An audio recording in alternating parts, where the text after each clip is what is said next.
guys, today I have a video for you of my process of doing the seal painting you may have recently seen on Instagram. But I also did a little Q&A, so I did a voiceover of that. I apologize for not putting out more videos. I had intentions of putting out a video a week, but I've kind of decided I would rather put out quality content less often rather than every week coming up with something to film for you, because I don't think you want to see me, cleaning my bathroom. So anyway, I hope that you guys enjoy this. And yeah, this piece I started sketching digitally on Procreate, which I didn't really talk about, so saying that now. And I sketched it on Procreate, and then I also kind of planned out my colors and the lighting just so that I could have a little bit of a plan before I put watercolor on paper. So I hope you guys enjoy the Q&A and this video. Okay guys, so I thought that for at least part of this painting process video I would do a little voiceover, and I decided to take some questions over on Instagram. Now I don't know why, but I usually don't get a lot of questions from you guys, but that's okay, because I think that I can kind of elaborate on these more and go into more detail for each one. Okay, so this question comes from Cakerman. Is that how you say your name? Okay, so how do you choose your materials? It depends on what the piece is. So with this seal painting, obviously it's like very watery, and I wanted it to be able to, I guess I was okay with having more of like a freedom with the medium, where the medium has a little bit more of a mind of its own. So I'm using watercolor and ink. I have the Winsor Newton inks that are, it's almost like you took a watercolor and mixed it with water and then you put it in a bottle, because a lot of watercolors come solid or in a tube. But it does act more as like a dye on the paper rather than the pigments kind of just sinking into like the first layer of the paper maybe, if that makes sense. And you can see as I'm painting this that they dry a lot differently than they look when they first go on. So because this was such like a watery and organic scene, I was okay with using the inks that spread a lot and the watercolors that spread a lot, because it didn't need to be as precise. But in some circumstances for my animal characters, I will want to use layers of gouache with watercolor, just because you can work a little bit more opaque and it creates more of like a solid look. I think that when I first started out with my illustrations, I wasn't quite as bold with my use of paint, especially on my characters. Everything was like very light and transparent. But lately I've been wanting to get a little bit more of like a solid, tangible look to them. So yeah, so I'll use gouache for that. Sometimes if I'm putting clothing on a character that is done in watercolor or gouache, if it is just done, if I do like the clothing in watercolor, it almost recedes behind the character and I want it to look like it's on them. And so occasionally I will use acrylic paint for that part, and I kind of just feel it out as I go. What the painting calls for, or maybe the colors I'm working with. Like a yellow watercolor isn't going to look as heavy or solid as a yellow acrylic. And I also like to use colored pencil to add some texture in, to fur and things like that. And also pen. I use so many different materials. I also love my white jelly roll pen. I use it for little highlights and details, and you'll see in this painting at some points that I end up actually putting it on and then using my tiny paintbrush with some water in it to kind of smooth it. And yeah, again, it's just whatever I feel like in the moment as I'm painting. Whatever is needed is what I use. I try not to be too purist with feeling like I need to stick to one medium. And occasionally I do digital art too.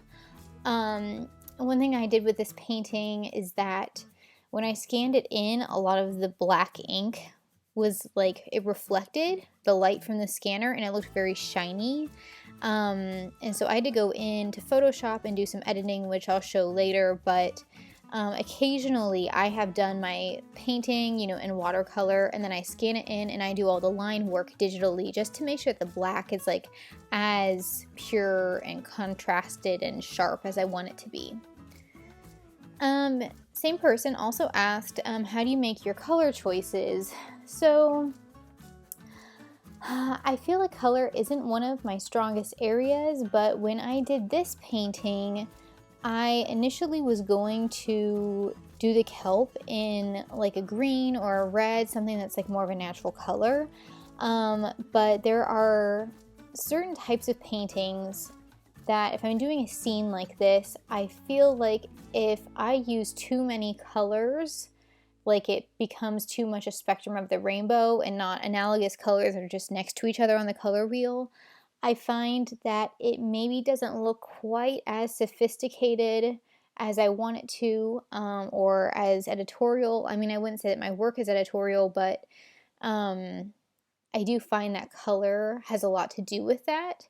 Painting in like a rainbow of colors for a particular type of scene, it just might take it to a different place than I'm wanting. So, yeah, when it comes to scenery, or when it comes to something like the seal, I like to keep it analogous. And I think that just kind of keeps a focus on the subject rather than there being too many elements going on. But for animal characters, when I'm choosing their clothing and things like that, I kind of just think about if I were putting together an outfit myself, the kind of mood or energy I want to portray with the piece. Are they more adventurous? Are they cozy? Are they studious? All of those things are going to influence the color choices that I make. And I think about, the type of environment they're living in, all those things. I just try to choose colors that go with the mood that I'm trying to get across. Let's see. Okay, so this question I don't think was meant to make me think like a ton, but I really did think a lot about it. This is from Megan Humway Illustration, and she says, what inspires you to draw more animals versus people? And this is like kind of a tough subject for me actually, because well,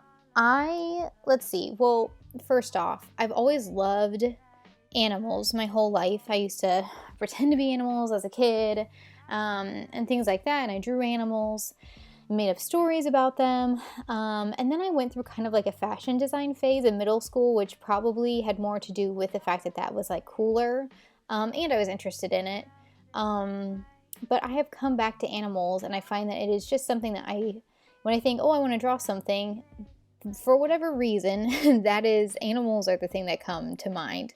Animal characters rather than human characters.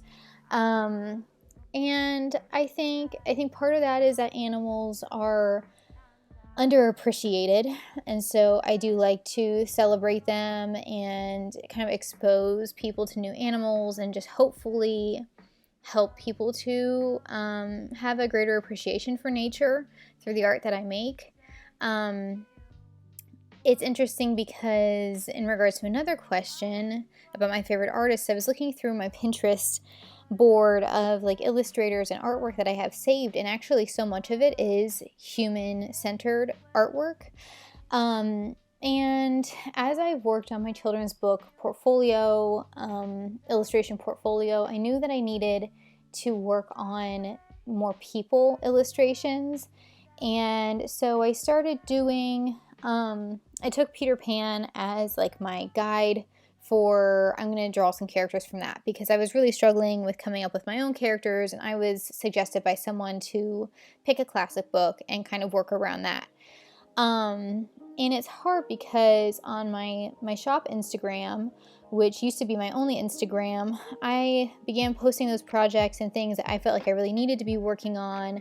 I was putting myself out of my comfort zone because I really don't feel like I'm quite as good at drawing people as I am with animals. Now, I think I can draw people accurately, but it's like the characterization part of it that really kind of gets me. So I started putting out the people artwork on there, and I think because it was so different than what I normally post, which is a lot of animals and a lot of bunny stuff on the shop Instagram. It wasn't, either Instagram wasn't showing it to as many people because they were seeing it as like abnormal for what my audience would want, or people just didn't like it as much because it, wasn't what they were there for.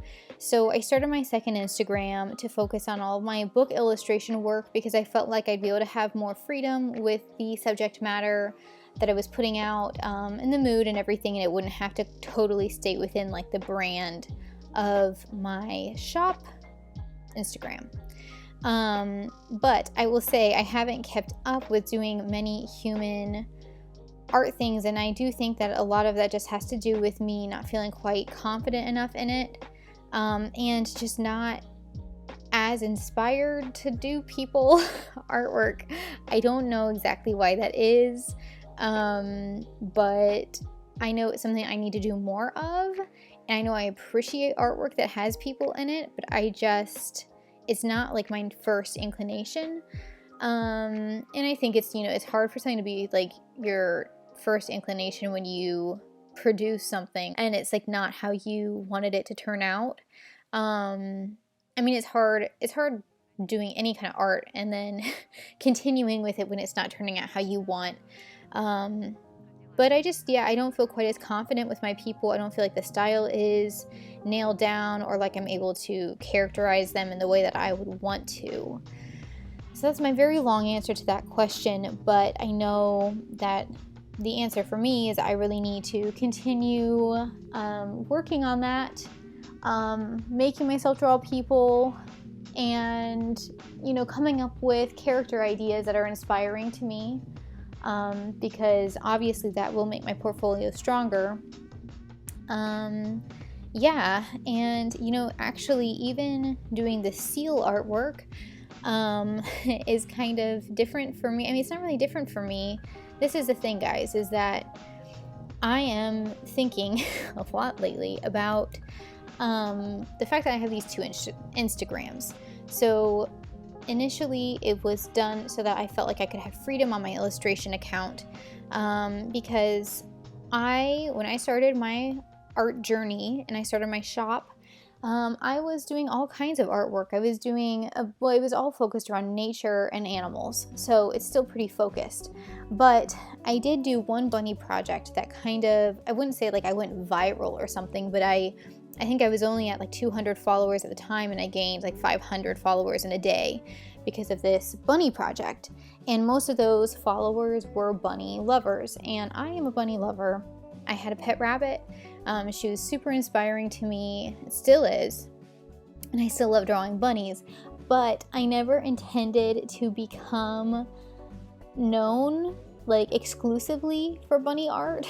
And so now I'm just getting to the point where I feel like I would be doing myself a disservice if I only drew bunnies forever. And I want to, so I'm doing this seal painting. I've got my otters, which have always been pretty popular, but I have like the new version of them, which you may have seen on my Instagram or a previous video, as well as some other products I'm doing for my shop. I'm making a collection called the Kelp Collection, and it is just celebrating the ocean, the animals in it, plants in it, but there are no bunnies. And this is my first collection in a long time that doesn't have any bunnies. And it's not that it's like, oh, I'm not ever going to paint a bunny again, or I'm not going to put a bunny in this collection. It's more just like I'm inspired by this particular thing at the moment.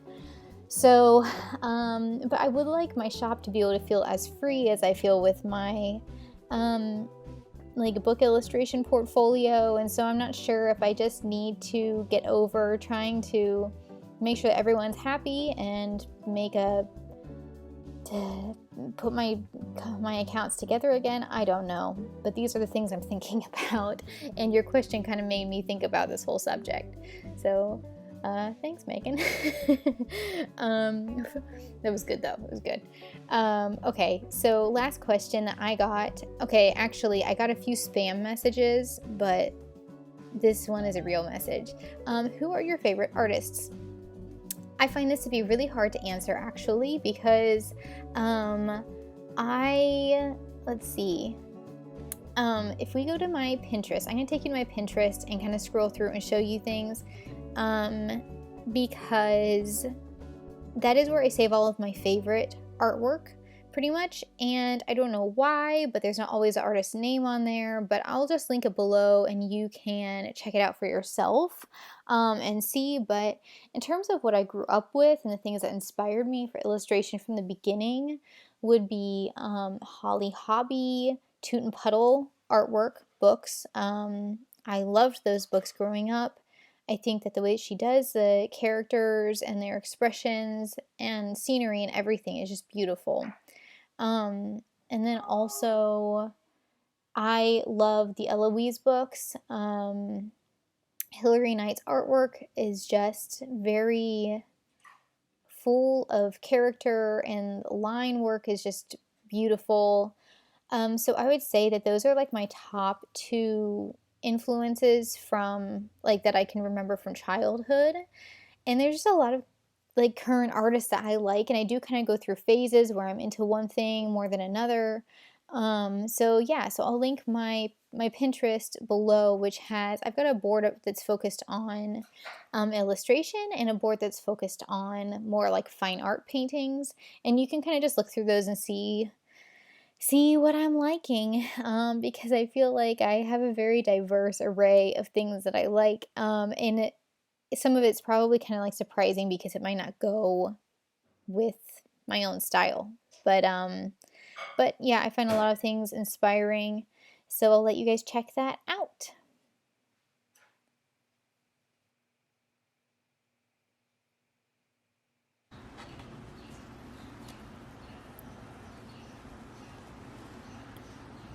So back to my painting. When it was finished, I went ahead and I scanned it in to my computer, and the file always comes out kind of a little bit more red than I want, and I had the problem of the light reflecting off of the black ink. So what I had to do was I went in with a lasso tool and very carefully selected the areas that I needed to edit, and I lowered the exposure on them, and I also worked on the hue to make sure that they didn't appear too red or too yellow, and it was a really time-consuming process. It took me about 1.5 hours, I think, to finish the whole thing, but I basically went into all of the different areas of my artwork that needed that to be fixed, and that is how I achieved it, which was really nice because I finally got it looking how the original painting did. So this is the finished piece. I'm pretty happy with it, and it will be in my shop soon, available as a print.